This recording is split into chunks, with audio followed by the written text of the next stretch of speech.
First one, Don't Turn Out the Lights, directed by Andy Fickman. There is not a whole lot to say about this. This is a horror movie, supposedly. And boy, does it not have a lot to offer to me as a horror fan. This is basic setup is you've got a bunch of kids, college age kids. They're having a birthday party for one of their friends. It's kind of like the Scooby-Doo gang, right? All the resident types are there. You know, there's the spunky girl who's the birthday girl, and she's like, we're all going to get in somebody's RV and we're going to head off to the music festival. Yay. You've got the sensible girl who's just kind of doing her thing, who's your de facto lead. You've got the stoner dude. You've got the nice guy.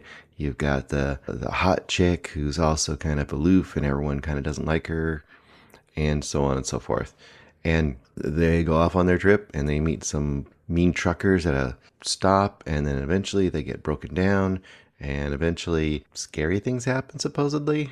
Not really very scary. You know, they hear sounds and people might start disappearing. This is like a Blumhouse movie, but even less scary and even less edgy. And if you know Blumhouse movies, they're kind of like your middle of the road, generally very generic horror movies.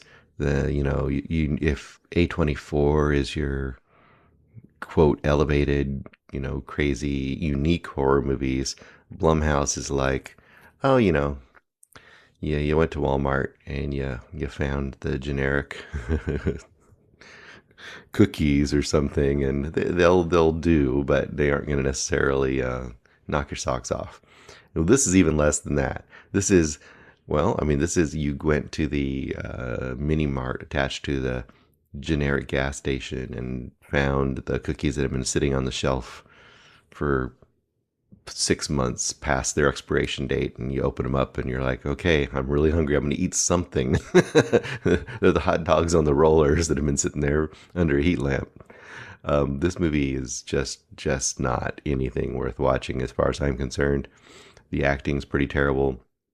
Everyone is various stages of spunky, but barely able to emote. The filming style is just very not great. I mean, it's not as low budget as someone using their phone, but it's not much above that. The setup is generic. The payoff is hardly even there. There's no gore really. There might be a little tiny bit of blood, but you really don't see much.